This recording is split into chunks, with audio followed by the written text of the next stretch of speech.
นะรุ่นน้ำกันเนาะมื้อนี้เนาะลังนี่ย่ามลงมาแต่พุ่นแหละทุกคนเลยนี่เนาะ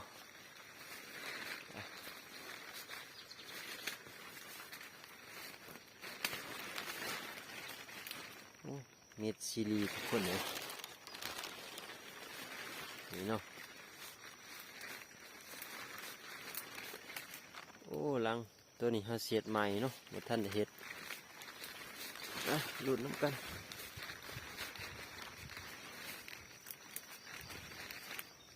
โอ้ลังทางหน้าลานเด้อทุกคนเฮ้ยทุกคนโอ้ถึงหนูโอ้ยเห็นบ่ทุกคนเห็นบ่โอ้มันหลุดออกมาแต่โตแหวเลยทุกคนเฮ้ยโอ้มาแล้วเนาะทุกคนเนาะโอ้มัน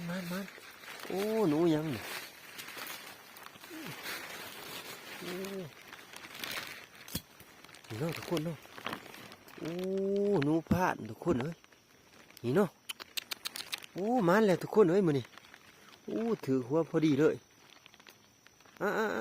ปลดกันเด้อทุกคนเด้อโอ้ขันแข็งมันแข็งหลังนี่โอ้ขาขอมัน